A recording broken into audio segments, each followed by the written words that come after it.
Donc j'ai simplement dit qu'il fallait penser de manière dialectique, et les gens m'ont pas tant reproché ce que j'ai dit sur le Covid que ce que j'ai dit sur les vaccins. Et je pense que quand je vois des gens qui nous disent que les vaccins vont nous tuer et que c'est pour permettre aux GAFAM de nous pucer, j'ai pas forcément envie d'avoir ces amis-là. Je vais en remettre une couche. Mais je veux dire, si les gens pensent que j'aurais dû épouser leur folie pour être raisonnable, ils se trompent. Donc je suis un élève de l'éducation nationale et des hussards de la République qui m'ont expliqué Pasteur, la sepsie, l'antisepsie, la question de la génération spontanée, et puis l'idée qu'on ait pu faire des vaccins et qu'on ait pu aussi sauver des gens avec les vaccins. Alors je veux bien, j'ai lu, je vais pas donner de nom, mais on m'a envoyé des livres de gens qui nous ont expliqué que le vaccin de Pasteur n'était pour rien dans la suppression de la rage, mais que c'est parce que les conditions d'hygiène avaient changé, etc. Ce monsieur qui m'a envoyé son livre ne sait pas comment on vivait, et même comment on vit parfois encore en Normandie. Y aurait-il encore des animaux qui aient la rage, qu'il y aurait toujours la rage, et les gens choperaient la rage indépendamment du fait qu'il y ait eu l'eau et le gaz et l'électricité, le chauffage et des baignoires dans les maisons. Donc il y a un moment donné où moi je ne m'interroge pas sur le fait que des gens aient cessé de m'aimer, je me dis mais comment des gens ont-ils pu croire que les vaccins allaient nous tuer? Alors évidemment ils ont raison, hein. Au bout du compte, il y a un moment donné où je suis vacciné, je vais mourir. Et vous allez avoir un moment de pensée magique, on dira « vaccin mort, ça vous dit rien ?» Hein? Il est mort à cause du vaccin.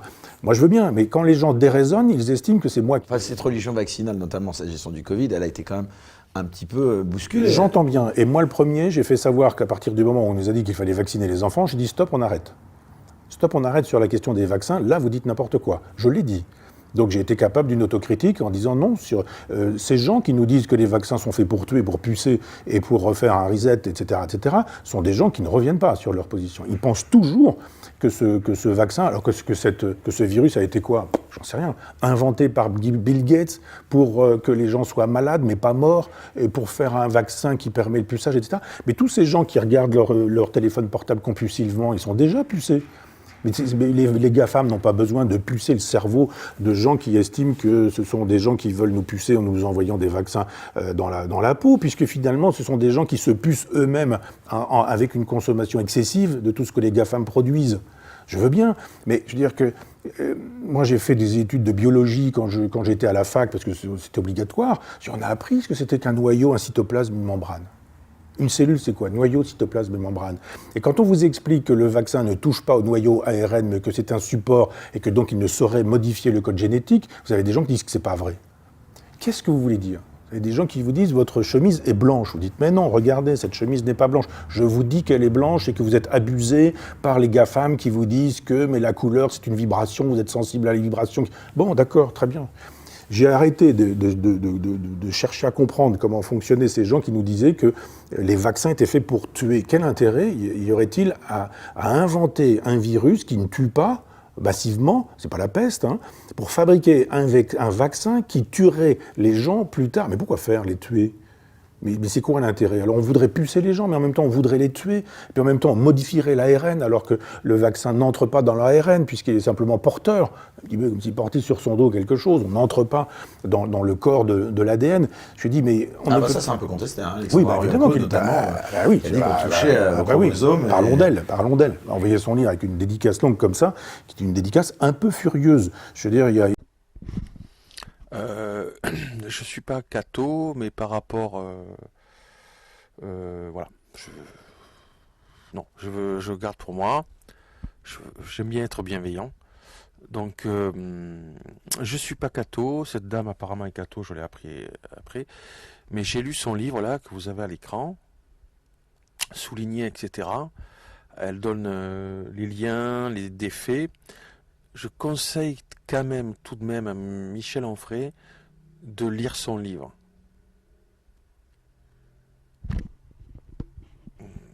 Par rapport à ce que j'ai entendu, etc. Voilà. Ça pourra l'aider et d'avoir des idées plus précises sur le sujet de l'ARN messager et de ne pas être non plus dans une sorte de religion du dit vaccin, ce qui a été contredit déjà qu'on l'appelle comme tel par des grands scientifiques de la chose. Moi, je reçois beaucoup de lettres, hein, et j'ai besoin juste de lire l'enveloppe pour voir parfois ce qu'il y a dedans. Il y a des graphismes, il y a des écritures. Ça veut des dire que choses ces gens vous portent de l'intérêt, et c'est aussi... Pardon ? Ça veut dire que ces Non, gens vous portent de l'intérêt. ils portent de l'intérêt en estimant que je me suis trompé et qu'ils m'apportent la bonne nouvelle. Ce sont des gens qui m'expliquent que je serai moins con après avoir lu leur opus. Donc je veux bien regarder. Simplement, je vous parle d'un autre livre, là, qui était un livre, enfin, quelqu'un médiatiquement très connu, hélas, et je me disais... Qui ça ? Non, mais je me disais, d'abord que ce livre trouve un éditeur, ensuite, hélas, il trouvera des lecteurs, et il y a un moment Christian donné... Perron, peut-être ? Non, de toute façon, je dirais pas le nom, mais c'est pas lui. Mais il y a un moment donné où on se dit, la pensée déraisonne, la pensée magique a les pleins pouvoirs, et simplement... Alexandre Henriot-Cote, qui au passage est numéro 1 des ventes devant le livre d'Éric Zemmour, numéro 1 en Belgique, sans aucune promotion sur aucun média, ce qui est assez remarquable, il faut le reconnaître tout de même. Non, il est allé chez Pascal Praud, abondamment. C'est la seule, et chez moi. Ça fait beaucoup. Ouais. Et Oui, s'il y en a qui veulent avoir un autre avis que le mien, je conseille d'aller voir cette émission de Juste Milieu VOD. Voilà. C'est juste une proposition supplémentaire pour se faire son propre avis. oui, mais bon, vous savez, les vidéos qui ont le plus de vues sur le net de manière planétaire sont des vidéos de chats, de chiens, de gens qui tombent de leur piscine ou qui se prennent un gadin en descendant l'escalier. Et c'est pas une preuve. Je veux dire, c'est pas parce qu'il y a des millions de gens qui pensent des bêtises ou 70% des gens qui ne savent pas dans quel ordre arrive judaïsme, christianisme, islam que pour autant ils ont raison de se tromper ou d'être dans la confusion. Enfin là, en l'occurrence, c'est une généticienne quand même assez reconnue quand même, qui Oui, travaillait pour Axel Kahn, Axel Kahn, il faisait beaucoup de plateaux télévision et un peu moins de recherche les derniers temps. Mais je veux dire, Lysenko aussi était un scientifique, et Lysenko aussi a expliqué qu'il n'y avait pas de génétique, que c'était une science bourgeoise, etc. C'est pas parce que vous avez des diplômes et que vous êtes reconnu dans un secteur et dans un domaine que pour autant ça vous donne quitus sur le reste et que vous pouvez dire n'importe quoi. Alors justement, elle est très catholique, très intégriste, très impliquée aussi, cette dame, dans les mouvements complotistes qui estiment qu'effectivement le Christ ne peut pas avoir pensé que, etc. Donc vous pouvez avoir une agrégation de pharmacologie et puis en même temps estimer que le Christ est ressuscité le 3e jour. Hein, c'est possible aussi. Et ça peut être compatible aussi, Michel Onfray, d'avoir... Non, je crois pas. Non, je pense que... de grands scientifiques avaient parfois ils se à côté en sortant... c'est bien la preuve qu'ils pouvaient se tromper sur des sujets tout en étant géniaux par ailleurs. Ah, c'est intéressant. C'est-à-dire que vous considérez qu'on ne peut pas être un grand scientifique et avoir une foi à côté ? À la fois sûrement, mais l'idée qu'un homme puisse mourir et 3 jours plus tard repartir tout seul et monter au ciel et s'asseoir à la droite de Dieu, je pense que oui, il y a un truc qui ne va pas avec les diplômes de médecine ou les diplômes de physique ou je ne sais pas quoi. Alors je sais bien qu'aujourd'hui, avec la mécanique quantique, on peut tout dire et le contraire de tout. Les gens qui n'ont pas compris que le chat de Schrödinger pourrait être vivant et mort en même temps, mais dans des espaces qui ne sont pas les mêmes, vous disent la physique quantique fait bien la démonstration que Jésus pouvait être le fils de Dieu et qu'il pouvait avoir une mère qui n'a pas connu une relation sexuelle avec Joseph, qu'il est mort, 3 jours plus tard il est ressuscité, que maintenant il est toujours vivant et qu'il regarde ce qu'on est en train de se dire. Pardon, excusez-moi, mais quand vous parlez de l'âme et du cheval qui se souvient que peut-être un siècle avant, on lui aurait fait mal... D'abord, je n'ai pas dit un siècle avant. Bon, j'exagère, mais... vous exagérez, vous avez tort. Parce que c'est pas la notion du temps qui définit la vérité, là. Le cheval aurait une mémoire de comment on l'aurait traité, en tout cas, dans une autre vie. Non, pas dans une autre vie. C'est justement, je vous rappelais l'histoire. Ce monsieur, il y vient dans une ferme où il a été ouvrier 20 ans plus tôt, et le cheval se souvient que 20 ans plus tôt... C'est pas très rationnel, c'est ça que je veux vous dire. Bien sûr que si. Pardon. Alors, vous ne connaissez pas les animaux, vous en avez vu déjà ? Les animaux, je vous assure que les animaux gardent mémoire de ce qu'on leur a fait. Oui, mais vous ne pouvez pas le prouver scientifiquement. Mais ça s'appelle, ça s'appelle des éthologues, ça s'appelle pas de la croyance. Lisez de l'éthologie et vous verrez que c'est quelque chose qu'on dit depuis... Avant l'éthologie, ça se disait déjà. Chez Plutarque, ça se disait déjà. Si vous pensez que les animaux n'ont pas gardé mémoire de ce qu'ils ont vécu, ça n'a pas grand-chose à voir avec le fait de croire qu'un homme peut naître d'une mère sans relation sexuelle, qu'il puisse mourir et ressusciter le 3e jour. C'est pas exactement sur le même terrain, hein. Objection reçue, votre honneur, je ne peux pas combattre sur votre terrain. Mais en tout cas, c'est le vôtre, c'est vous qui êtes en train de me dire que... ce que je voulais dire, c'est que vous venez d'écrire un livre sur l'âme, qui est un sujet par définition quand même assez scientifique. Vous m'opposez l'éthologie, même pas l'éthologie, vous me dites la théologie dit plus vrai que l'éthologie. Ouais, je vous dis, l'idée Marie puisse être mère et vierge, il faut quand même, on peut être au CNRS pour le penser, mais il y a quand même un truc qui fait qu'on a oublié le CNRS entre deux. Et que le Fils puisse être le Fils de Dieu, mais en même temps qu'il puisse mourir, qu'on le met au tombeau, 3 jours plus tard il s'en va, et depuis il vit dans le ciel, où il s'occupe du détail de la vie humaine, puisqu'il est le Fils de Dieu, et que si vous pensez effectivement que ça peut être corroboré par de la physique, par de l'astrophysique, par de l'hématologie, par de la biologie, par de la génétique, etc., on va avoir du mal. Ah, ça vaut pour beaucoup de religions aussi, ça, alors, Toutes. ce que vous dites. Alors comment expliquez-vous qu'autant de gens Toutes. Soient croyants ? Eh bien, c'est le principe de la pensée magique. C'est celle qui fait que quand on peut, avec la dame dont vous me parlez, croire à toutes les pensées magiques. Oui, et croire à toutes les pensées magiques et croire que Jésus-Christ est derrière cette histoire et que c'est Satan qui a inventé le virus du Covid. On peut croire ça, mais pour le coup, on n'est pas obligé d'être agrégé pour le penser. Mais je pense simplement que toutes les religions procèdent de la pensée magique et qu'il n'y a pas que dans la religion que la pensée magique existe. Et je dis simplement que les complotistes sont dans la pensée magique. Et que moi, qui ne suis pas dans la pensée magique, je m'entends dire par des gens que je les ai trahis, que je les ai trompés, que je suis payé par les trusts pharmaceutiques. Je veux dire, les gens savent qui je suis, ce que j'ai fait depuis le début de mon existence dans les livres. L'idée que je puisse être payé par les trusts pharmaceutiques. Mais il faut être cinglé, là. Mais il faut être cinglé pour imaginer que ma pensée est indexée sur les chèques qu'on pourrait me faire. Vous croyez que j'aurais la vie que j'ai si vraiment j'étais intéressé par l'argent? J'en aurais fait des business et des saloperies et des trucs, et j'en aurais des choses sur le Canard enchaîné, etc. Et dans ma notice Wikipédia pour expliquer que j'ai récupéré du fric ici, qu'il y a eu des montages là, que j'ai fait 17 ans d'université populaire bénévolement et gratuitement. Si vous pensez que je peux penser une chose en me disant j'espère que les trusts pharmaceutiques vont m'envoyer de l'argent parce que je suis en train de défendre Pasteur et les principes des vaccins, je crois vraiment que ces gens-là m'insultent. Mais bon, ils ont le droit. Mais je ne suis pas gêné par le fait que des gens m'insultent et me porter au pinacle, comme vous dites, et ils ont tort de porter qui que ce soit au pinacle, fût-ce Michel Onfray, et que par la suite, ils veulent m'envoyer aux enfers. Ça ne me fera pas changer d'un iota, j'ai toujours le souci de la justice, de la vérité. Et vous dites ce que vous pensez. Et je pense ce que je pense, parce que je ne suis payé par personne. Et je peux dire congédier qui je veux, j'allais dire un mot grossier. Alors, il y a un autre sujet, justement, et finalement, il a peut-être une connexion assez logique avec tout ce qu'on vient de dire et ce dont on vient de parler.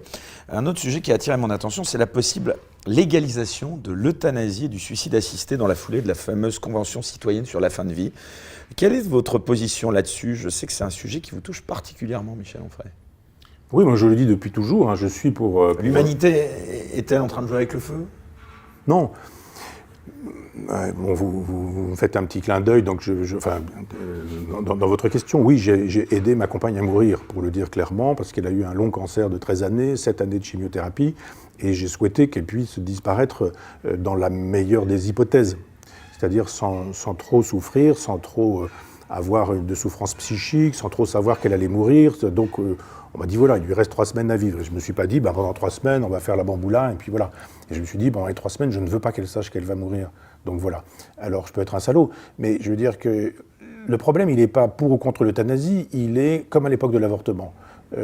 Giscard d'Estaing avait écrit un livre qui s'appelait Le pouvoir et la vie, où il disait qu'il était contre l'avortement, mais qu'il y avait des femmes qui avaient les moyens, des familles, des couples, des femmes, et qui pouvaient aller se faire avorter en Suisse ou en Angleterre, et qui rentraient, pas de problème, ça se faisait dans des conditions d'asepsie, d'antisepsie, de chirurgie, etc. On payait, l'affaire était réglée, on ne risquait pas sa peau.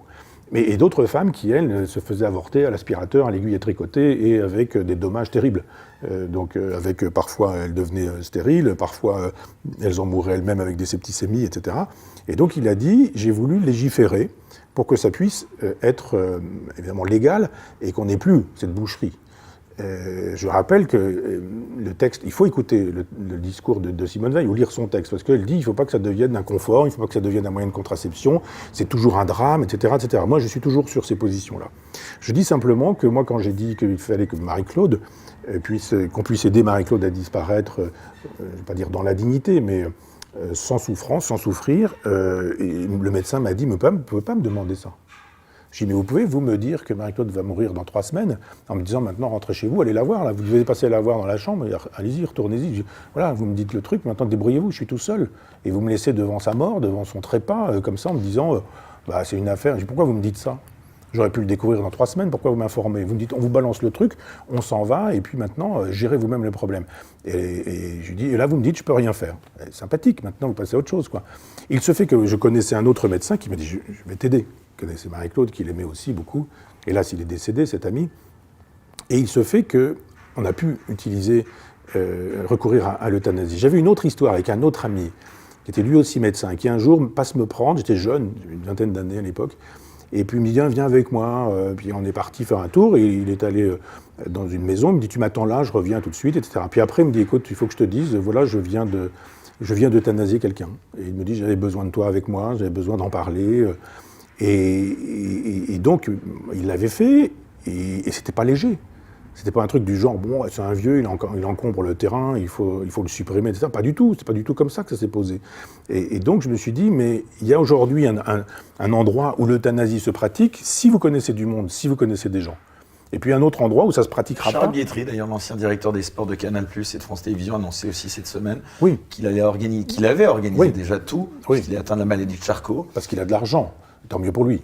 Je trouve que son intervention est très belle, très touchante, très émouvante. Mais il dit, bon voilà, le rendez-vous est pris, je vais en Suisse, etc. C'est ce que disait Giscard sur l'IVG. Vous avez les moyens, vous pouvez vous offrir, hélas le mot n'est pas très joli, mais accéder, on dirait. Vous pouvez accéder à l'euthanasie. Vous n'avez pas les moyens, vous n'y accéderez pas. Et donc il y a une médecine à deux vitesses dans cette affaire. Et ce sont toujours les mêmes. Moi, par exemple, je fais partie de ceux qui, effectivement, quand j'ai un problème de santé, j'appelle un copain qui connaît un copain et je me trouve un rendez-vous chez le dermatologue ou chez le dentiste dans la foulée. Vous dites, ah, j'ai un abcès à la dent, on vous dit, inscrivez-vous, et puis dans 6 mois, vous dites, attendez. Et là, le problème, il se pose de manière très concrète, c'est oui ou non, peut-on y accéder? Si vous avez des copains, oui, si vous n'avez pas de copains, non. Si on encadrait dans une législation extrêmement sévère, entendons-nous bien, il ne s'agit pas de dire c'est de la convenance. Si on retirait ça de la main du caprice de médecins, avec éventuellement des médecins qui disent bon, le vieux, là, on y va, mais un petit peu de machin, puis l'affaire réglée, etc. Il faut empêcher ça. Il faut faire de telle sorte qu'il n'y ait pas une médecine de riches, une médecine de pauvres. Que les riches ou les gens qui connaissent du monde ou qui ont des carnets d'adresses n'aient pas la possibilité de faire ce que les autres ne peuvent pas faire. Bon, je ne sais pas si j'ai bien compris, mais chacun peut retourner en arrière pour voir exactement ce que dit Monsieur Onfray.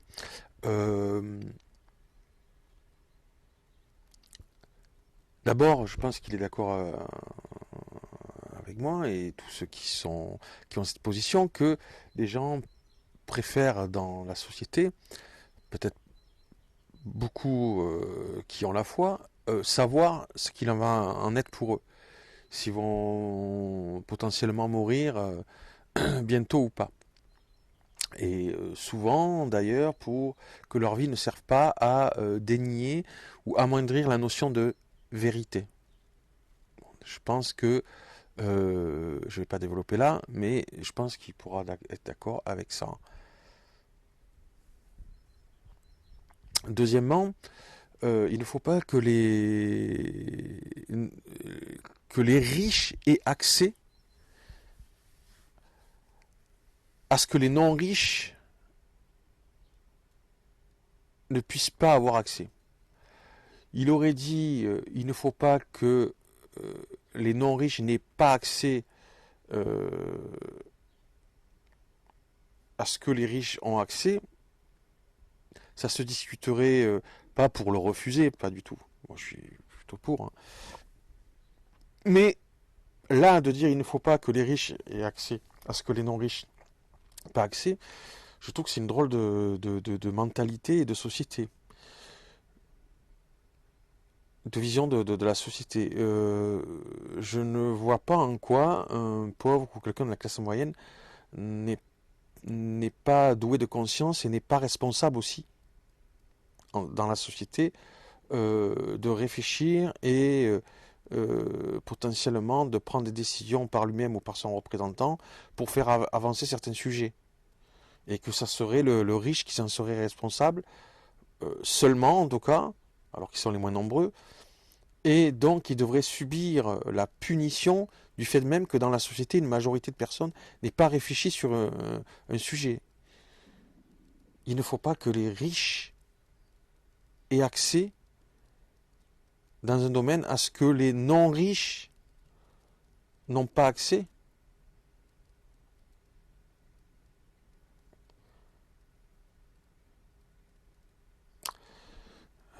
Bref, moi ça me dépasse un petit peu, j'avoue.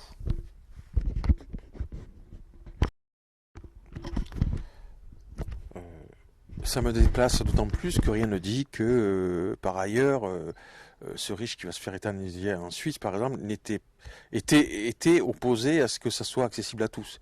Rien ne dit que ce riche-là était « Ah, je suis content d'avoir accès à ça, moi », et que rien ne le dit.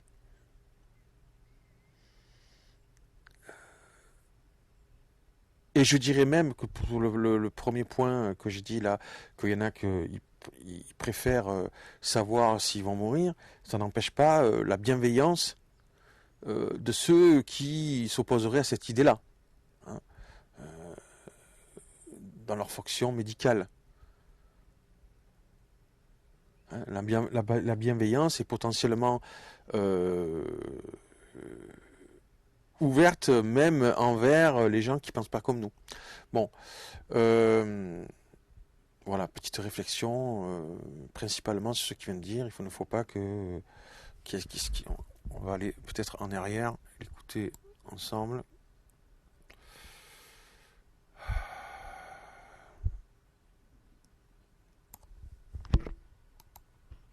Qui connaissent du monde ou qui ont des carnets d'adresses n'est pas la possibilité de faire ce que les autres ne peuvent pas faire.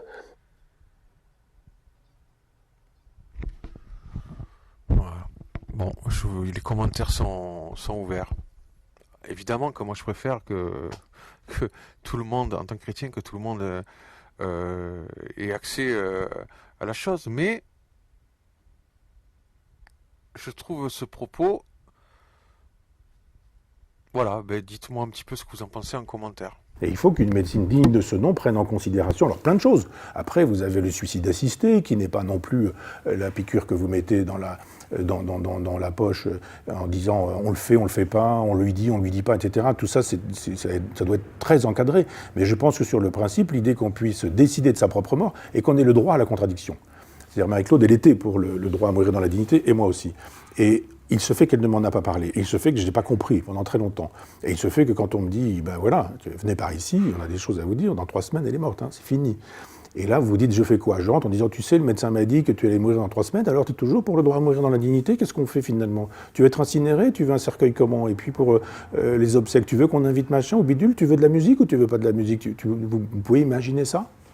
C'est pas possible. C'est un acte d'amour d'aider quelqu'un à ne pas voir qu'il va mourir.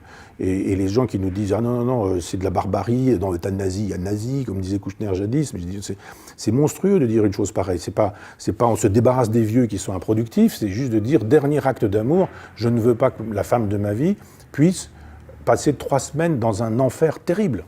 Et c'était juste ça, moi, qui m'animait. Mais vous parliez, pardon, de la, si j'ose dire, de la méthode et puis de l'accompagnement, bien sûr.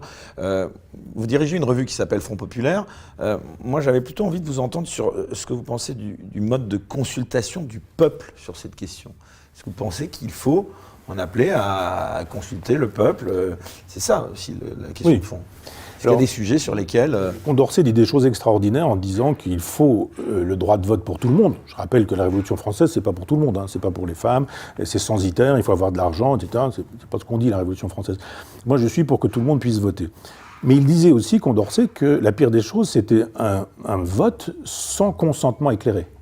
Si vous ne savez pas pourquoi vous votez, si vous êtes juste dans les passions, on a parlé tout à l'heure de la pensée magique, etc., les pour, les contre, les gens qui sont très pour, les gens qui sont très contre. Il peut y avoir des manipulations sur... Bien sûr qu'il peut y avoir des manipulations. Donc, moi, je pense qu'il faudrait des lieux de réflexion où on réfléchisse vraiment, des vrais débats, des gens sincères, des gens honnêtes, des vrais débats contradictoires, où on ne traite pas les autres de nazis, où on ne dit pas que...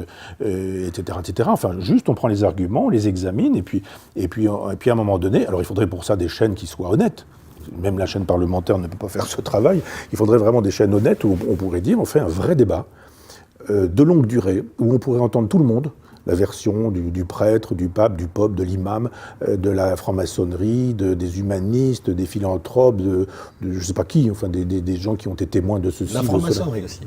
Ben oui, les francs-maçons sont très en pointe sur les questions de société. On leur doit beaucoup sur les questions justement d'avortement, de peine de mort. Et aujourd'hui, ça dépend si vous avez Grande Loge ou Grand Orient, mais ce sont des gens qui réfléchissent à ces questions-là, qui travaillent en loge. Bon, vous avez des loges plus ou moins spéculatives, mais vous avez des loges qui, sur des questions comme celle-ci, mariage homosexuel, transgénèse et autres, travaillent en loge, produisent des notes. des rapports, je ne sais pas comment ça s'appelle, et qui sont donnés à des gens qui ensuite sont des parlementaires, débattent, ou à des journalistes, ou etc. Et bien sûr qu'il faut leur demander leur avis. Enfin, comme Maintenant, je fais la jonction de ce que vient de dire Michel Onfray sur la franc-maçonnerie et ce qu'il a dit juste avant. pas parce qu'il y a des millions de gens qui pensent des bêtises, ou 70% des gens qui ne savent pas dans quel ordre arrive judaïsme, christianisme, islam, que pour autant ils ont raison de se tromper ou d'être dans la confusion. Enfin là, en l'occurrence, c'est une généticienne quand même assez reconnue quand même, qui Oui, travaillait d'ailleurs pour Axel Kahn, Axel Kahn, qui faisait beaucoup de plateaux télévision et un peu moins de recherche les derniers temps. Mais je veux dire, Lysenko aussi était un scientifique, et Lysenko aussi a expliqué qu'il n'y avait pas de génétique, que c'était une science bourgeoise, etc. C'est pas parce que vous avez des diplômes et que vous êtes reconnu dans un secteur et dans un domaine que pour autant ça vous donne quitus sur le reste et que vous pouvez dire n'importe quoi. Alors justement, elle est très catholique, très intégriste, très impliquée aussi, cette dame, dans les mouvements complotistes qui estiment qu'effectivement le Christ ne peut pas avoir pensé que, etc. Donc vous pouvez avoir une agrégation de pharmacologie et puis en même temps estimer que le Christ est ressuscité le 3e jour, hein, c'est possible aussi. Et ça peut être compatible aussi, Michel Onfray, d'avoir... Non, je crois pas. Non, je pense que de grands scientifiques avaient parfois ils se à côté en sortant... c'est bien la preuve qu'ils pouvaient se tromper sur des sujets tout en étant géniaux par ailleurs. Ah, c'est intéressant. C'est-à-dire que vous considérez qu'on ne peut pas être un grand scientifique et avoir une foi à côté ? À la fois sûrement, mais l'idée qu'un homme puisse mourir et 3 jours plus tard repartir tout seul et monter au ciel et s'asseoir à la droite de Dieu, je pense que oui, il y a un truc qui ne va pas avec les diplômes de médecine ou les diplômes de physique ou je sais pas quoi. Alors je sais bien qu'aujourd'hui, avec la mécanique quantique, on peut tout dire et le contraire de tout. Les gens qui n'ont pas compris que le chat de Schrödinger pourrait être vivant et mort en même temps, mais dans des espaces qui ne sont pas les mêmes, vous disent la physique quantique fait bien la démonstration que Jésus pouvait être le fils de Dieu et qu'il pouvait avoir une mère qui n'a pas connu une relation sexuelle avec Joseph, qu'il est mort, 3 jours plus tard il est ressuscité, que maintenant il est toujours vivant et qu'il regarde ce qu'on est en train de se dire. Pardon, excusez-moi, mais quand vous parlez de l'âme et du cheval qui se souvient que peut-être un siècle avant, on lui aurait fait mal... D'abord, je n'ai pas dit un siècle avant. J'exagère, mais... vous exagérez, vous avez tort. Parce que c'est pas la notion du temps qui définit la vérité, là. Le cheval aurait une mémoire de comment on l'aurait traité, en tout cas, dans une autre vie. Non, pas dans une autre vie. C'est justement, je vous rappelais l'histoire. Ce monsieur, il vient dans une ferme où il a été ouvrier 20 ans plus tôt, et le cheval se souvient que 20 ans plus tôt... C'est pas très rationnel, c'est ça que je veux vous dire. Bien sûr que si. Pardon. Alors, vous connaissez pas les animaux, vous en avez vu déjà ? Les animaux, je vous assure que les animaux gardent mémoire de ce qu'on leur a fait. Oui, mais vous ne pouvez pas le prouver scientifiquement. Mais ça s'appelle, ça s'appelle des éthologues, ça s'appelle pas de la croyance. Lisez de l'éthologie et vous verrez que c'est quelque chose qu'on dit depuis... Avant l'éthologie, ça se disait déjà. Chez Plutarque, ça se disait déjà. Si vous pensez que les animaux n'ont pas gardé mémoire de ce qu'ils ont vécu, ça n'a pas grand-chose à voir avec le fait de croire qu'un homme peut naître d'une mère sans relation sexuelle, qu'il puisse mourir et ressusciter le 3e jour. C'est pas exactement sur le même terrain, hein. Objection reçue, votre honneur, je ne peux pas combattre sur votre terrain. Mais en tout cas, c'est le vôtre, c'est vous qui êtes en train de me dire que... ce que je voulais dire, c'est que vous venez d'écrire un livre sur l'âme, qui est un sujet par définition quand même assez scientifique. Vous m'opposez l'éthologie, même pas l'éthologie, vous me dites la théologie dit plus vrai que l'éthologie. Ouais, je vous dis, l'idée Marie puisse être mère et vierge, il faut quand même, on peut être au CNRS pour le penser, mais il y a quand même un truc qui fait qu'on a oublié le CNRS entre deux. Et que le Fils puisse être le Fils de Dieu, mais en même temps qu'il puisse mourir, qu'on le met au tombeau, 3 jours plus tard il s'en va, et depuis il vit dans le ciel, où il s'occupe du détail de la vie humaine, puisqu'il est le Fils de Dieu, et que si vous pensez effectivement que ça peut être corroboré par de la physique, par de l'astrophysique, par de l'hématologie, par de la biologie, par de la génétique, etc., on va avoir du mal. Ça vaut pour beaucoup de religions aussi, ça, alors, ce que vous dites. Alors comment expliquez-vous qu'autant de gens soient croyants ? Alors, juste un point sur la franc-maçonnerie, ses origines, ses pratiques. J'ai d'autres vidéos et preuves de comment ça se passe que cette émission du 19 avril 2023, là, il y a quelques jours, qui est sortie sur le site frère Paul Adrien, sur YouTube, une chaîne YouTube. Vous avez les données sur l'écran, où un ancien franc-maçon parle un petit peu, et très correctement. Chacun verra que je trouve totale bienveillance envers les francs-maçons de la part de ce prêtre catholique. enfin, vous verrez par vous-même. Et il explique certaines choses. Moi, j'ai d'autres données ailleurs, évidemment. Ça serait bien, donc, aussi, parce qu'on peut être bienveillant avec la franc-maçonnerie, mais on peut peut-être être bienveillant et équitable envers tous les autres, surtout ceux qui ont réellement des diplômes scientifiques, même pas que surtout, mais en sachant qu'il y a dans l'État ceux qui ne font pas partie du Grand Orient, c'est-à-dire la côté athée de la franc-maçonnerie en France, qui n'existe pas ailleurs de manière aussi prégnante qu'en France. Il n'y a qu'en France qu'on voit ça, qu'il y a une partie de la franc-maçonnerie qui soit athée. Donc je vais donner, et ce ne sera pas exhaustif, quelques données sur la franc-maçonnerie, puisque Michel Onfray trouve, vous l'avez entendu juste avant, que c'est tout à fait normal qu'il participe au débat.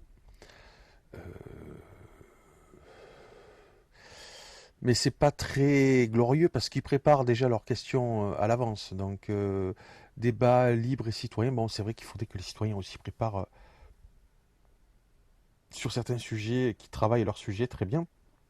D'ailleurs, ce qu'il est en train de dire lui-même, c'est que donc dans la société, est-ce que, c'est une question que je pose, mais il le laisse entendre, en tout cas, sous certains aspects, est-ce qu'il faudrait que ceux qui votent aient travaillé leur sujet?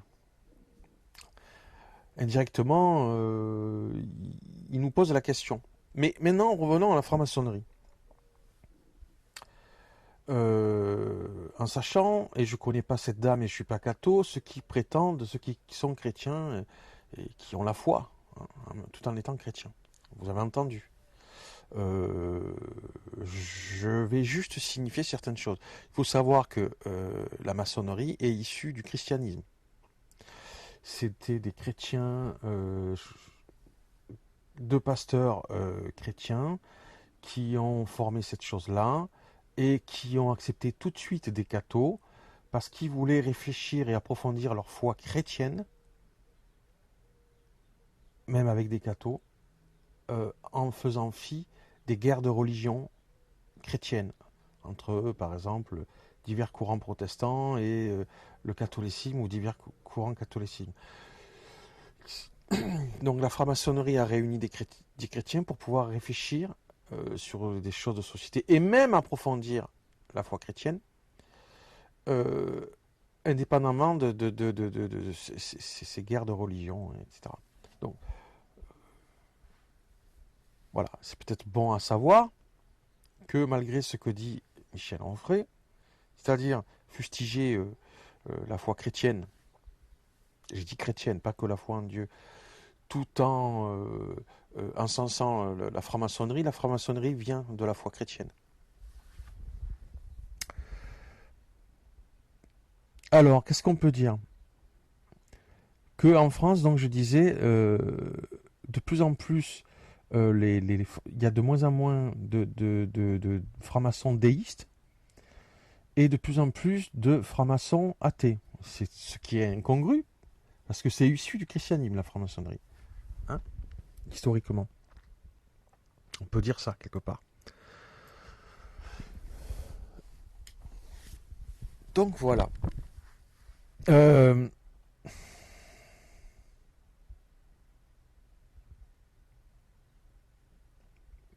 Même quand on dit que il vaut mieux que, comme certains disent, que Dieu soit juste un principe de recherche, ça n'empêche que la franc-maçonnerie n'est pas issue de gens qui étaient en conscience athées. Ils auraient pu s'appeler autrement, etc. Encore aujourd'hui, et on le dit dans cette émission, c'est trop tard, même si demain ça change, qu'il y ait une scission totale, c'est pas le cas jusqu'à, on est le 27 avril 2023. Les gens de loges déistes participent à des travaux, ou en tout cas vont dans des loges athées au Grand Orient. la frontière n'est pas... Il n'y a pas de frontière, en fait, ou la frontière n'est pas claire.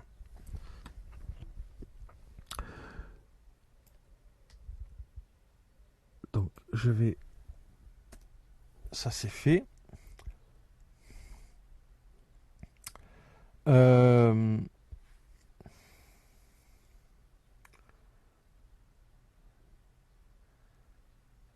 Voilà, même quand on dit que Dieu ne doit être qu'un principe de recherche pour ceux qui sont croyants, oui, ça n'empêche pas que c'est d'origine chrétienne, la franc-maçonnerie. Donc il faut quand même peut-être avoir l'humilité de ne pas l'oublier. Alors, les francs-maçons athées,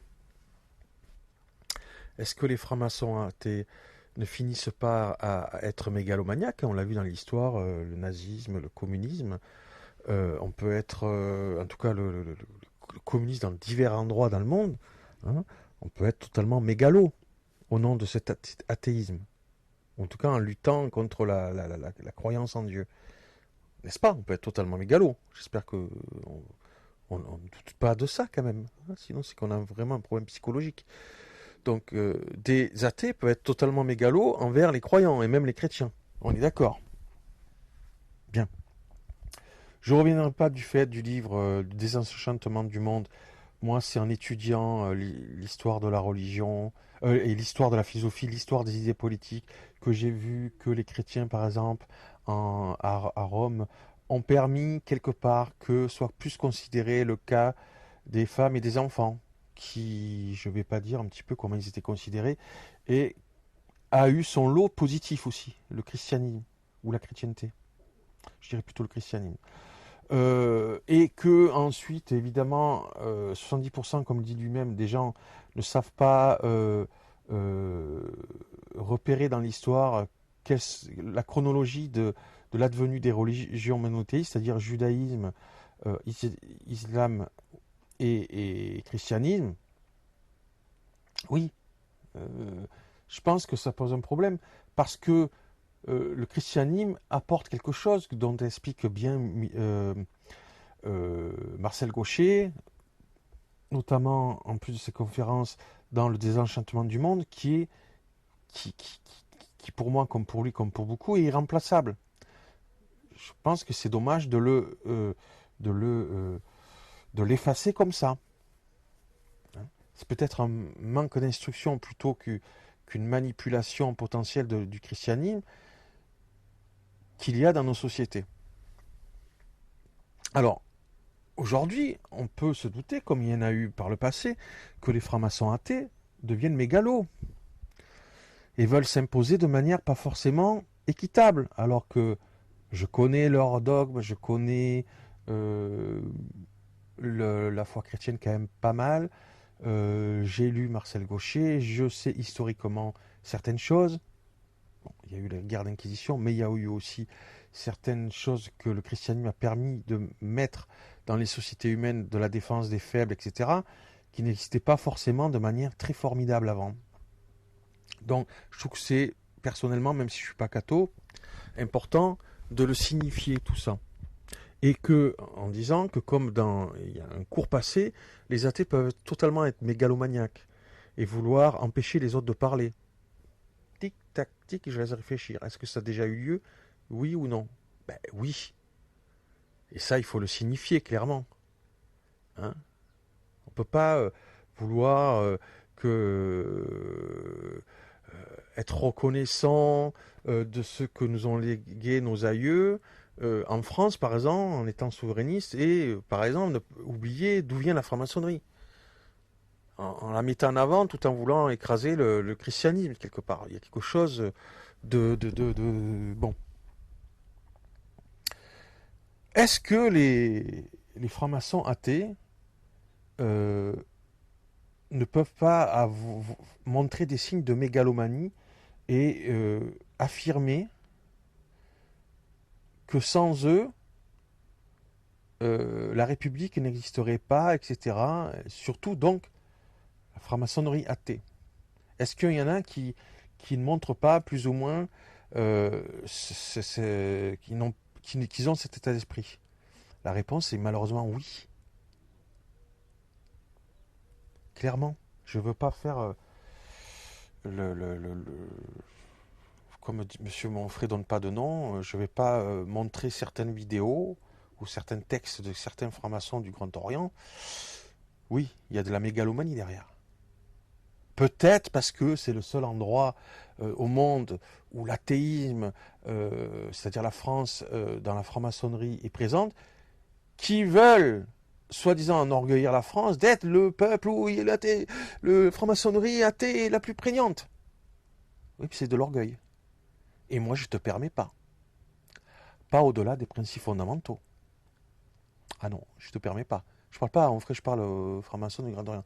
Ah non, non, non, il faut que tu payes même si tu le fais. Et cher. Pas par rapport à de Nikos, mais par rapport à nos principes. Hein, principes qui ont été soutenus par beaucoup de chrétiens, philosophes des Lumières, qui, je ne sais pas si c'était pratiquants, certains n'avaient pas pratiqué pas des cultes, mais ils se revendiquaient chrétiens, en tout cas, ils ne se disaient pas non chrétiens. Et d'autres le disaient clairement pas parce qu'ils avaient peur de pas se dire chrétiens, de peur de subir les foudres parce qu'il n'y a pas que la France, hein, de peur de subir les foudres de la religion de l'époque. C'est pas vrai. Il y en a qui étaient sincèrement croyants et chrétiens. Voilà, donc je te permets pas. Petit franc-maçonné athée, non seulement je te permets pas, si tu l'as fait, il faut que tu payes. Voilà, qu'est-ce qu'on peut dire encore sur la franc-maçonnerie? C'est pas mal, hein, j'aurais dû l'afficher parce que c'est écrit tout ça, je suis en train de le lire. Vous reprenez et vous notez vous-même tout ce que j'ai dit. Alors, dans l'émission que je vois, et moi, je l'ai dit moi-même, c'est pas ce monsieur dans cette émission-là que vous voyez sur l'écran, je l'ai vu moi-même avec les éléments que j'ai eus sur la franc-maçonnerie, que bien sûr que ça développe l'ego. Il le dit lui-même, hein, mais moi je le signifiais avant. Moi je suis croyant chrétien, mais j'ai pas de religion, je pratique pas de culte. Pour des raisons que pourrait expliquer Marcel Gaucher, de civilisation. Oui. Est-ce que la maçonnerie, donc, je reviens, développe l'ego? Oui. On est choisi, il y a une sorte d'élection, le monsieur le dit, hein, mais il suffit de savoir, de voir un petit peu comment fonctionne. Et certains francs-maçons, d'ailleurs en France, même athées, hein, que tu dis mégalo. Oui, mégalo, oui. Ah, ils sont pas croyants, donc il suffirait de pas être croyant pour pas être mégalo, tiens, mais c'est une blague. Alors, est-ce que ça développe l'ego? Oui. Rites d'acceptation, donc élection, cooptation, rite d'acceptation, on est le personnage principal. Rite d'acceptation, on est le secret développe l'orgueil aussi. Le monsieur le dit dans la vidéo, on le voit, je suis certain. L'orgueil de faire partir d'un truc spécial que ne font pas partie les autres. Ouais, une sorte de mégalomanie par rapport au reste de la société, j'ai écrit, oui. C'est évident. C'est un fait. C'est observable. Peut-être pas demain parce qu'ils auront entendu certaines personnes comme moi le dire. C'est trop tard. Il y a des exemples. C'est un fait. Donc quand il prétend, Michel Onfray, que sur le christianisme c'est un petit peu délirant, etc., comme si c'est que le christianisme qui pourrait amener à ça, ou le christianisme comme le reste, alors que je sais pas s'il a bien lu le livre de Marcel Gaucher, qui est tout à fait valable. Moi j'étais arrivé à la même conclusion que lui avant de lire son livre, hein, juste en réfléchissant, en lisant 3 bouquins d'histoire de la philosophie, certains philosophes dans le texte, et pas seulement des passages de texte comme on fait certaines fois à l'université. Voilà. C'est clair, net et précis. Il y a aucun doute là-dessus. Qu'il y en a qui ont bourrichon comme ça.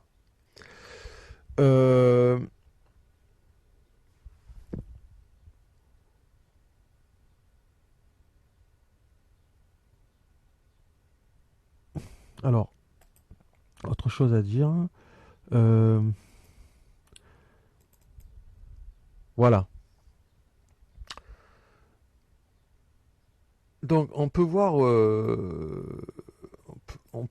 Donc, ça, c'est un fait. Qu'il y en a qui se montrent le bourrichon parce qu'ils sont francs-maçons athées.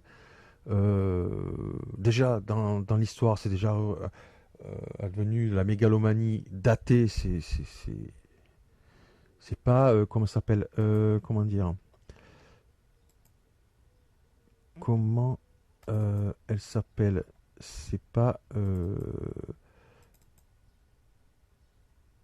Alexandra Henrion Claude qui me l'a soufflé. C'est moi-même qui le dis. Hein, c'est pas cette Cato qui me l'a soufflé. Est-ce que ça peut rendre mégalomaniaque d'être athée? Mais c'est évident.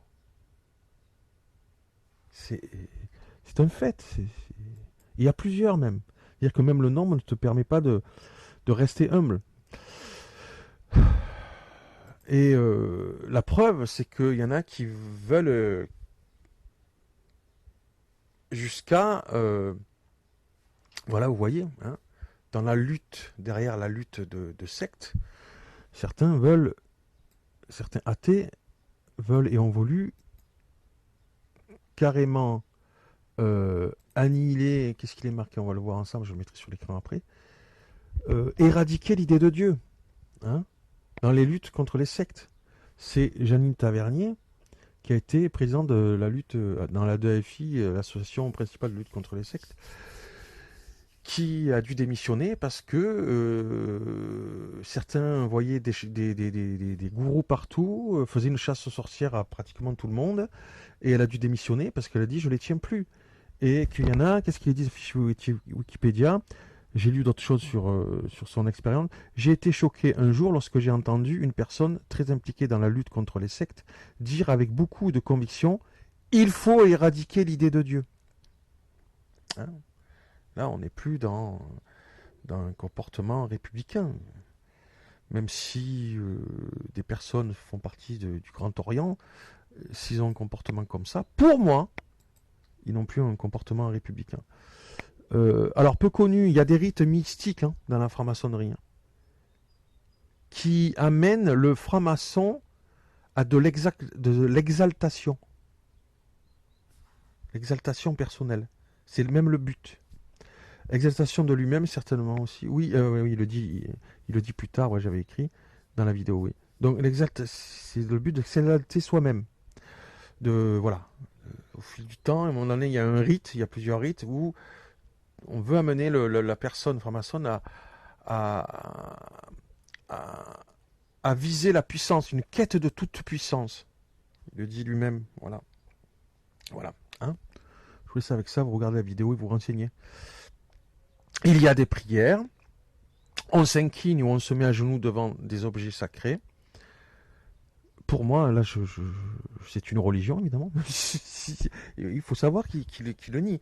Alors, évidemment, quand peut-être mon frère ou quoi sont invités dans certains trucs, ils ne savent pas tout. Mais évidemment que c'est le cas. Hein. Il y a des prières, on s'incline à genoux devant le sacré, l'exaltation de soi-même, quête de toute puissance. Tout ça, c'est réel.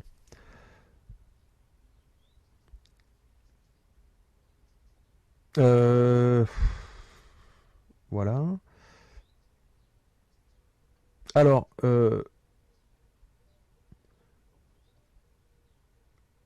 d'autres témoignages du monsieur qui dit qu'à force, ils sont hors sol, loin de la réalité, ceux qui pratiquent la franc-maçonnerie pendant plusieurs années. Ils sont dans un autre monde qui les coupe intellectuellement ou spirituellement des proches et ou de la réalité. Hein? Bon, je crois pas que monsieur Onfray est franc-maçon qui peut contredire cela. Mais même quand tu connais les rites, certains rites, etc., que tu vois l'ambiance, que tu ne veux pas refuser la réalité, tu dis c'est tout à fait probable et même très probable que ça en arrive à cela. Les gens se coupent de la réalité. Il était heureux, hein, lui, là-dedans. Il dit j'étais très heureux et tout, mais ma femme m'a fait rendre compte, ça peut être d'ailleurs dans d'autres domaines, hein, mais tout particulièrement apparemment dans la franc-maçonnerie. Voilà. Donc c'est malheureusement à la fin de son parcours maçonnique, environ 20 ans, que l'on se rend compte que ce truc, la franc-maçonnerie, si ce n'est que c'est néfaste, errant mégalo, c'est surtout qu'il explique, et c'est pas étonnant, qu'il n'a en tout cas aucun sens réel. À la fin, on voit que le dernier rite, et dans tout ça, finalement, tout ça, ça n'avait pas trop de sens en fait. Tu as fait des rites extraordinaires, d'exaltation, etc. Et quand tu arrives au dernier truc, on te dit qu'il y a 3 dieux qui représentent un ou je sais pas quoi, qui sont les mêmes, qui représentent un, Baal, enfin bon, bref. les trois dieux, etc. Finalement, tout est confus et plus rien n'a de sens. Et on s'en rend compte à la fin. Alors, il explique aussi que finalement, c'est le remplacement de la rigueur dans la franc-maçonnerie par une pseudo-érudition. Remplacement de la rigueur par une pseudo-érudition.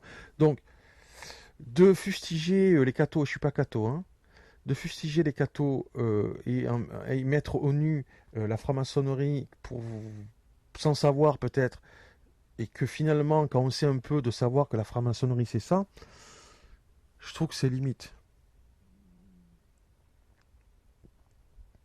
Alors il y a beaucoup de chrétiens, de cathos, ils ont raison, que voilà. Alors je dirais que des chrétiens pensent que l'organisation secrète, surtout avec autant d'influence et ou de pouvoir, est incompatible avec le message du Christ et ou de la vérité, ou de sa recherche. Je pense qu'on ne peut pas lui reprocher. Et d'ailleurs, pas que par rapport à la foi seulement, la foi franc-maçonne opposée à la foi chrétienne, etc. Non, non. Socialement, bon, on peut considérer, et là je ne suis pas catholique, c'est catholiques qui l'ont dit, que ça pose problème. Et je ne vois pas en quoi cette foi chrétienne, de dire que ce secret, là, organisation peut poser problème de loyauté par rapport aux autres citoyens, etc. Parce que c'est des chrétiens qui le disent, que ce n'est pas le cas. Et qu'en tout cas, que ça pose pas question, une grave question. Alors, il explique aussi que quand il a quitté, que prétendument que c'est je sais pas si c'est un endroit qui représente la République. Bon, certains francs-maçons du Grand Orient, quand tu les écoutes, tu laisses entendre que sans eux, oui, mais il y a eu ils parlent pas des francs-macs déistes. Hein. Donc, les francs-maçons athées, il n'y aurait pas eu de République et tout, mais attends.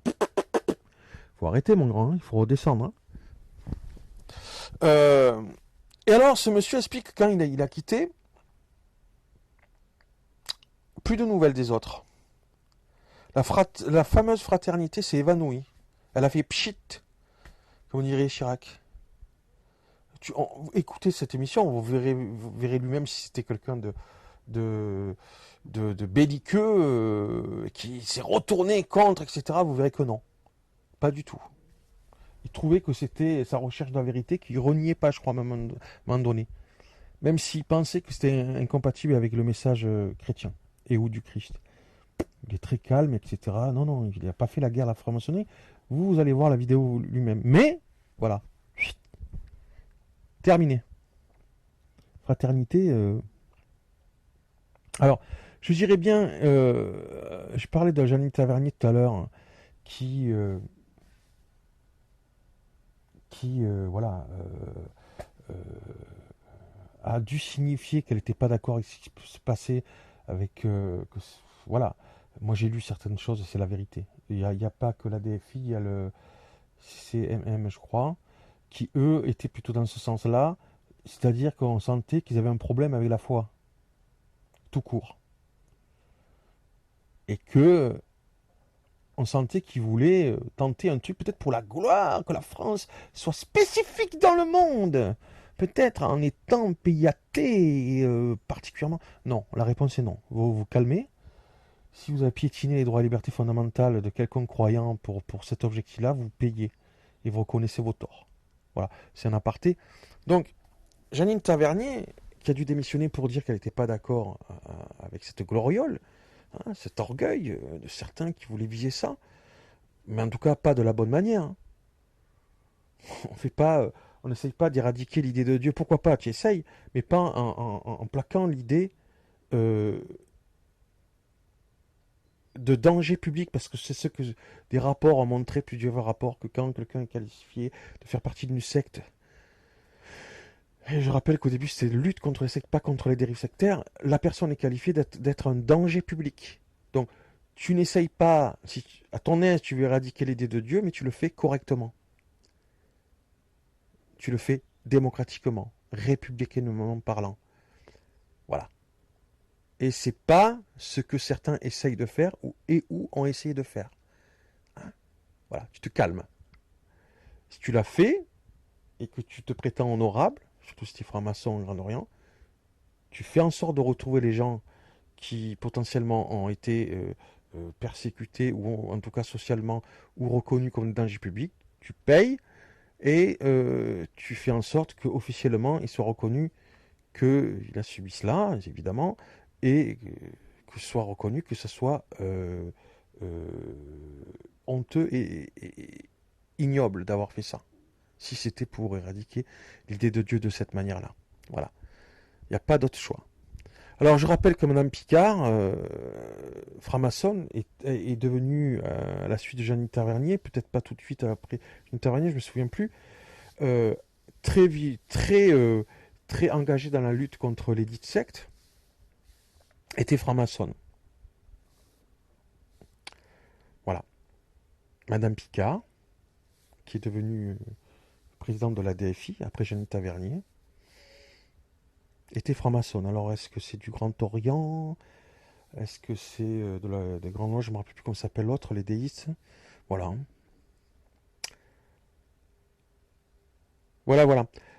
Si vous voulez un petit rapport écrit sur la franc-maçonnerie, vous me faites savoir. Sinon, réécoutez et vous notez vous-même. Voilà. Est-ce que... Donc j'ai fini ce que j'avais à dire sur ce sujet. Est-ce que j'ai des trucs à rajouter?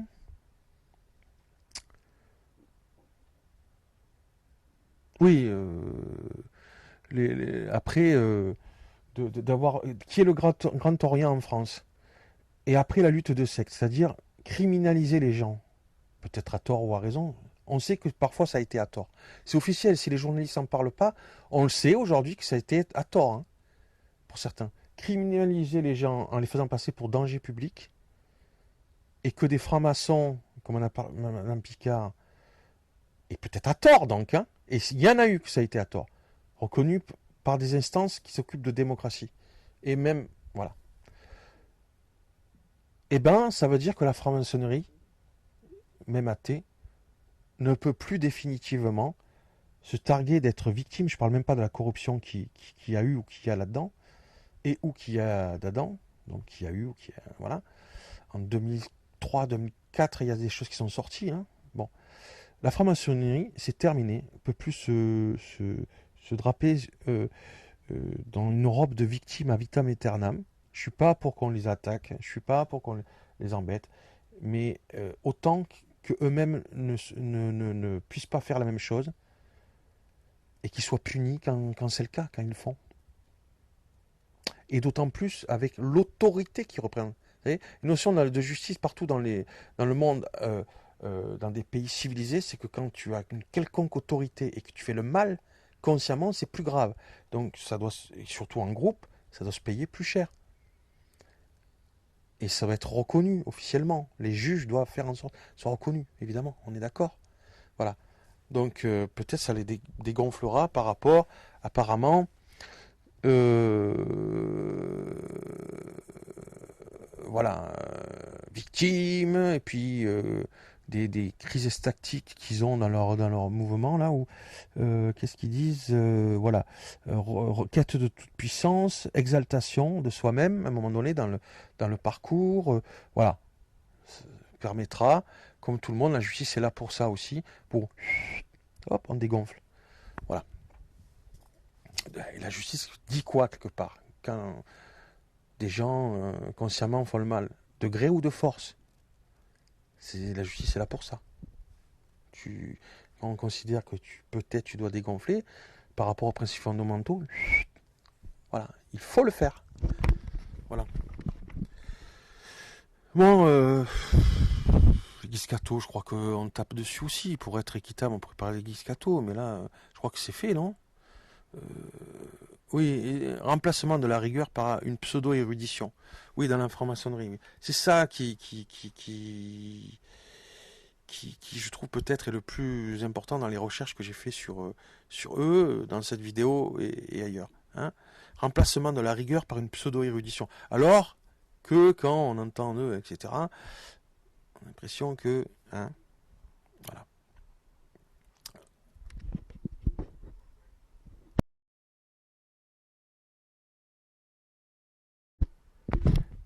Et oui, j'allais oublier de le dire, cette généticienne, oui, très reconnue et qui a fait des découvertes, et au moins, et en fait plus dans ce cas-là, et au moins aussi importante et intéressante au sujet du Covid et de l'ARN messager, cette généticienne qu'on a parlé avant, dont j'ai montré le livre, et dont ils n'arrêtent pas de parler, est au moins autant importante, si ce n'est plus, évidemment plus à mon avis, que les francs-maçons en France, même fussent-ils du Grand Orient. Voilà. Il suffit de lire son bouquin. Et je pense que par rapport à ce que dit Monsieur Onfray et la plupart de... Je suis pas catho. La plupart de ceux qui parlent sur les plateaux, on fera vite la comparaison. Oui, pour finir en aparté, je voulais juste signifier certains qui n'ont pas compris, parce que il y a des cocos qui sont réapparus dans les médias lors du Covid et qui promouvaient, comme par hasard, je sais pas si, pourtant ils n'étaient pas, leur fonction n'était pas dans le travail médical ni sanitaire, de proposer l'obligation vaccinale des cocos. Ouais. Et comme Michel Onfray aime bien certains cocos, du Parti communiste, hein. C'est plutôt avec LFI qu'il a un problème. Et les cocos actuels, apparemment, non. Est-ce que là aussi, c'est pas une religion de forcer, soi-disant pour le bien commun, une religion historique, d'avoir tenté d'utiliser la situation pour rejustifier les horreurs passées. Bon, certains disent quand même, c'est le seul pays en France où la violence et le fait de forcer les gens n'a pas été remise en cause par les gens de gauche en France. La violence et de forcer les gens. Comme dans d'autres pays, des partis de gauche l'ont fait. Que définitivement, ils s'opposaient à cette méthode pour mettre en place leur idéologie. Et reconnaissaient que par le passé, leur idéologie avait voulu utiliser ces moyens-là pour arriver à leur fin. Donc, voilà. Comme par hasard, coucou, coco, hein, on les a vus. Donc, il y a d'autres religions que le christianisme aussi qui peuvent, et que les francs-maçons d'ailleurs. Il n'y a pas que la religion chrétienne, il y a la religion franc-maçonne et peut-être communiste qui n'hésitent pas, dans certains moments, d'utiliser leur méthode religieuse, potentiellement. Voilà. Je rappellerai à ces cocos que depuis Internet, ces cocos, certains de gauche, ce qui était possible de faire, et je le montre je l'écris rapidement sur mon groupe Facebook, là, hein, donc je le dis publiquement, je ne cache pas, d'ailleurs même là dans cette vidéo je ne cache rien, hein. Ça sera écouté par plusieurs, hein, ça sera public, juste pour signifier que depuis Internet, d'abord le communisme, le véritable communisme, et s'ils veulent créer ce communisme-là, qui me contactent, c'est que les fonctionnaires soient filmés pendant leur travail ou écoutés, et les élus aussi. C'est pas que les fonctionnaires ou les élus d'abord surveillent les citoyens, hein, parce que je sais pas si Michel Onfray est clair avec ça, mais oui, avant qu'existe Internet, le communisme ne pouvait que appliquer certaines méthodes par rapport aux capacités matérielles et techniques qu'il y avait. Et on peut les comprendre. Mais ils l'ont pas fait. Le fonctionnement aujourd'hui, alors qu'il y a Internet, et qu'en tout cas en France, et beaucoup de pays en Occident, Internet accessible par tous les citoyens, hein, le pouvoir du peuple par le peuple pour le peuple, et bien la technique a tout changé. On peut toujours rester communiste, mais la véritable façon d'être communiste, en fait, la seule façon honnête de l'être, c'est de militer pour que les fonctionnaires et les élus soient surveillés de chez eux par les citoyens. En tout cas, c'est d'abord ça, depuis qu'il y a Internet accessible par tous les citoyens, que l'inverse. Que ça soit, alors que ça peut l'être aussi pour les terroristes, etc. Mais je pense que, voilà. Autre façon, depuis Internet, et j'en ai parlé à plein de gens, pas forcément éduqués ou pas, instruits, enfin avec 10 diplômes ou pas, m'a dit, ben oui, tu as raison. Pourquoi les fonctionnaires et les élus, en tout cas tous les fonctionnaires, ne se présentent pas sur des fiches accessibles sur Internet? Je l'écris il y a 2 jours que j'ai fait sur Facebook, mais tout le monde dit, ben oui, c'est ça l'éthique communiste.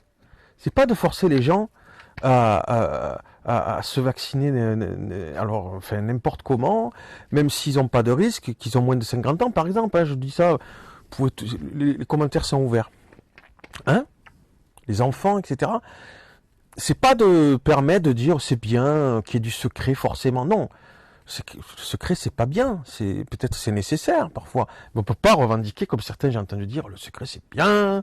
De tuer des gens parfois, des opposants, c'est bien. Comme j'ai entendu des gens de gauche, de surveiller la population, que l'État surveille la population. Ben non, il y a eu Internet depuis. Hein, ce qui pouvait peut-être de temps en temps se comprendre avant Internet, moi maintenant, tout simplement, quand on les matérialise véritablement et qu'on n'a pas d'idées uluberlues ou mystiques, c'est la seule chose qu'on peut dire, si on est pour le communisme. D'abord que les fonctionnaires, tous les fonctionnaires d'eux-mêmes d'ailleurs, se présentent sur des fiches, leur engagement passé, militants, politiques, associatifs, etc., qui se fassent connaître aux citoyens. Plutôt que l'État surveille les citoyens, sans qu'ils le sachent d'ailleurs. Hein? Et peut-être faire même parfois des listes de sectes n'importe comment, dont certains ont été reconnus qui n'auraient pas dû être sur ces listes. Voilà. C'est ça, être communiste. C'est drôle que ça n'aurait pas venu à l'idée. C'est étrange. N'est-ce pas? C'est quoi, ils ont du ressentiment personnel, familial?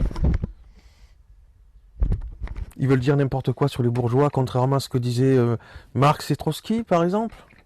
Ils veulent quoi? Parfois, on se demande s'ils veulent pas retourner dans l'ancien régime. Non, vous n'êtes pas clair du tout, hein. Limite psychopathe, hein, et ou totalitaire, hein. Il n'y a que vous qui vous en rendez pas compte, hein, finalement. Alors, je répète, depuis Internet... Et on s'en fout d'où vient Internet. C'est la seule façon, c'est de savoir si les citoyens sont d'accord de l'utiliser, citoyens fonctionnaires ou pas. Eh bien, le communisme, c'est de mettre en œuvre ça. Que les élus et les fonctionnaires, bon les élus souvent c'est fait, se présentent d'eux-mêmes, ils auraient dû vouloir faire ça. Ça fait des années que je le dis. Tout le monde me dit, mais oui, tu as raison finalement. Il faut le savoir, hein. Mais d'eux-mêmes, ils se présentent. On n'est pas là pour juger. On est en République, normalement on est tolérant avec les avis d'autrui. Alors si ils avaient eu des engagements dans leur jeunesse ou actuelle, dans le trotskisme ou dans l'extrême droite ou l'extrême gauche, pourquoi ils ne le diraient pas aux citoyens? Mais de l'autre côté, qu'ils auraient le droit de les surveiller par derrière, et puis comme j'ai vu certains, en groupe, les juger en plus. Comme des lâches, quoi. Et puis de notre côté, oui, parfois, que certains soient surveillés, qu'ils soient parce qu'ils sont terroristes ou quoi. Mais est-ce que c'est pas déjà arrivé que des gens étaient surveillés qui ne devaient pas l'être? Je pose une question, on sait très bien que si, je ne vais pas parler de Mitterrand, Plenel est au courant là, de tout ça. Et puis d'autres cas, ils n'ont pas honte les fonctionnaires? De ça, je pose une question. Vous savez, Mitterrand qui surveillait ses opposants par derrière, hein, pas des terroristes. Bon, c'est une question que je pose. Mais ce qui est certain, le vrai communisme, depuis Internet accessible aux citoyens, il est là. Voilà, c'est juste un aparté. Je vise personne, je donne pas de nom, mais je me comprends.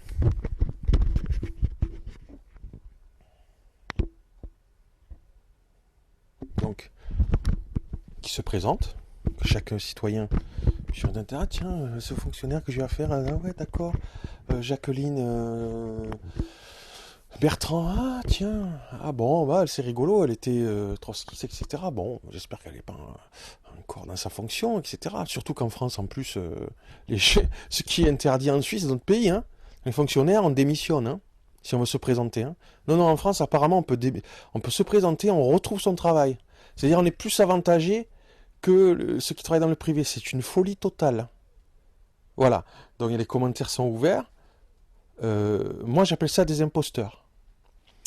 Des gens qui sont de gauche ou coco et qui, soi-disant, veulent donner de la force à l'État. Et je suis pas contre, quelque part, dans certains cas, pour surveiller des gens n'importe comment. Ils trouvent ça normal. Ils en parlent. Ils parlent pas. Non, non. C'est plutôt normal avant de dire que aux États-Unis, je parle de la Suisse, où on ne peut pas se présenter quand on est fonctionnaire. Choisir, oh, c'est terrible. On l'oblige pas d'être fonctionnaire. Aux États-Unis, qu'est-ce qui se passe? Oui, enfin, bon, je me rappelle plus. Bon, il y avait quelque chose. Je ne parle pas des RIC, des référendums d'initiative citoyens qui sont dans plusieurs États aux États-Unis, en Suisse, en Italie, même pour certaines choses. Voilà. Je leur signifie ça. Votre communisme. Voilà. Est-ce que c'est pas l'éthique, en tant que communiste, qu'on doit mettre en avant? Là, ça a plus à voir avec la République. Là, on s'éloigne moins des Lumières. Et d'abord d'être exemplaire. Et pourquoi pas? Il faut que vous m'expliquiez pourquoi tout cela. Ça n'a pas lieu. Hein? Il y a quelque chose qui ne va pas là. Avant Internet, accessible à tous les citoyens, bien sûr qu'on comprend qu'ils faisaient ce qu'ils pouvaient. Mais ils n'ont pas fait ce qu'ils ont dû faire, les cocos. Et aujourd'hui, pourquoi ça y est pas, ça? Pourquoi ils ne se présentent pas? Alors que des citoyens français sont plus que présentés. Ils sont surveillés contre leur gré, et puis parfois on l'a su à tort, etc. Eux, en plus, on a prétendu des choses fausses sur eux, etc. C'est du délire. Quand on sait qu'il y a lieu tout ça, pourquoi ils ne se présentent pas, les fonctionnaires? Ils ne sont pas capables de le faire. On ne peut pas les aider.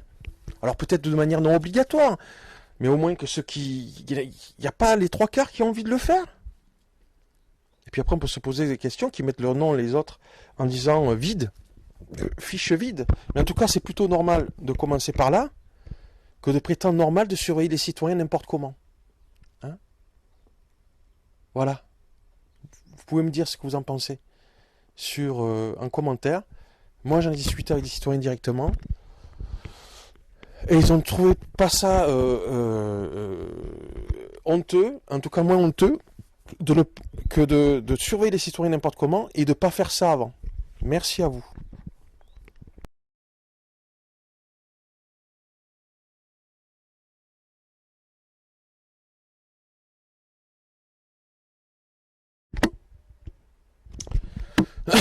Oui, comme je suis pas sûr que j'étais compris parce que j'avais de la nausée quand j'étais en train de dire ça et j'étais pas bien. Ce que vous avez entendu avant. Donc, pourquoi ce ne sont pas les fonctionnaires et les élus qui, au moins pendant leur travail, sont filmés et écoutés, et ceci accessible par tous les citoyens français pendant leur travail, plutôt que d'abord l'inverse? Ça devrait être d'abord ça. D'abord, alors que des terroristes ou quoi se surveillaient très bien. Un potentiel terroriste, très bien. Mais est-ce que ce serait pas normal que d'abord les fonctionnaires et les élus, au moins pendant leur travail, soient filmés dans ce cas et soient écoutés? Et deuxièmement, pourquoi ils ne se présentent pas dans des fiches plutôt que au travers des renseignements généraux et autres, que ce soit renseignements généraux qui travaillent sur les réseaux ou directement dans la rue, qu'entre eux ils parlent de quelqu'un et puis ils en viennent à se foutre de sa gueule. Parce que c'est le cas. Et puis, comme par hasard, il y a des accès qui sont... C'est plus long, ce qui leur arrive, pour avoir droit à ceci, à cela. Tout simplement, donc, je répète. Pourquoi ils ne se présentent pas dans des fiches? Ils sont grands. Ils sont censés être... Ils votent d'être matures. On ne les a pas obligés à être fonctionnaires. Donc pourquoi ils ne se présentent pas comme des fiches? Les Français sont tolérants, on le voit très bien. Dans mon enfance, je fais exprès de répéter, j'ai été trotskiste, j'ai été d'extrême droite, ou je le suis encore, trotskiste ou d'extrême droite. Mais pourquoi ça ne serait pas fait, ça? C'est du foutage de gueule. Quand on prétend être communiste. Surtout, on ne peut pas ne pas se poser la question depuis qu'il y a Internet accessible par tous les citoyens. Deuxièmement, en plus de ces fiches de présentation, Pourquoi ils ne sont pas surveillés visuellement et auditivement pendant leur travail? C'est les Français qui payent, bon sang. Faut pas dire un autre mot. Plutôt que tu entends des gens dits de gauche qui, avec un amour de l'État totalement superficiel, disent, parce qu'ils ont besoin d'autorité de temps en temps, que ce serait normal que des gens, parfois, soient surveillés, des citoyens, hein, pas des fonctionnaires. C'est qu'on pouvait comprendre avant qu'il y ait Internet et accessible à tous les citoyens. Plus aujourd'hui. Je sais pas si vous avez remarqué le truc, là. Plus aujourd'hui. Voilà. Donc, eux, ils montrent pas l'exemple, mais ils se permettent dans les médias ou publiquement de trouver normal cela. Alors qu'ils se présentent pas, qu'ils pourraient le faire. Ils pourraient le faire. Et puis, s'ils veulent pas le faire, on met leur nom, mais dit fiche vide. Je fais exprès de répéter, voilà, pour expliquer. Pourquoi c'est pas fait? C'est tellement dommage. Ça mènerait tellement d'éthique dans la société. Et un lien fort avec l'État des citoyens. Un lien fort des citoyens avec l'État, je le répète. Et puis en même temps, qu'ils acceptent d'être filmés. Et puis même enregistrés auditivement pendant leur travail. En tout cas, tant que certains d'entre eux justifient allègrement, je dirais, de vouloir imposer ceci, cela, tout en étant fonctionnaires et coco aux citoyens, en leur instigant le fait qu'ils n'auraient pas le droit même de réfléchir sur ce qu'on voudrait leur imposer. C'est ce qui s'est passé pendant le Covid.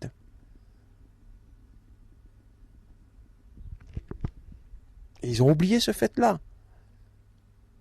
Être véritablement communiste, depuis Internet accessible à tous les citoyens, c'est d'accepter d'être filmé et d'être enregistré pendant son travail. Si on est pour l'enregistrement ou faire des fiches, ça c'est très de gauche, faire des listes et des fiches. Hein, historiquement, on le sait que c'est très de gauche, ça. C'est pas acceptable qu'ils aient pas mis ça en œuvre. Ces gens-là qui en même temps sont pour surveiller un tel, ça fout de leur gueule à plusieurs. Des gens qui savent même pas qui sont. On l'a vu avec Mitterrand, qui sont enregistrés et filmés. Hein? Ils sont en tout cas moins que les libéraux pour empêcher cela. Ça c'est clair. Je parle pas des néolibéraux. Je parle de libéraux historiques. Et qui sont dans l'affiliation de ces libéraux historiques aujourd'hui. Ben, les cocos, les étatistes et les gauchos sont beaucoup moins contre cela que les simples citoyens soient enregistrés, filmés. Et puis, quelque part, montre patte blanche. Alors que, quand on est censé, c'est d'abord, j'ai pas dit que ça ne doit pas être fait forcément pour les simples citoyens, mais en tout cas, d'abord, je répète, d'abord, ça devrait être fait en leur sein, de se présenter dans des fiches, et d'être filmé et d'être enregistré auditivement, puisque les citoyens pourraient avoir accès, puisqu'ils ont Internet chez eux, de voir un petit peu comment travaille un tel. Voilà la réalité. Ça, c'est le progrès. Et le progrès qui, comme disaient les gens de gauche souvent, et parfois les communistes, est inarrêtable, peut-être, et certainement, mais même par les gens de gauche, ou coco, même par eux, il est inarrêtable. Et même par rapport à eux, le progrès est inarrêtable. Mais ça, comme par hasard, ou étonnamment, hein? C'est pas la peine de tortiller. Enfin, je vais pas être agressif ou malotru. J'ai parlé aux citoyens. C'est clair. Alors, vous pouvez les manipuler, mais non manipuler, c'est clair. Ils se disent, ben oui,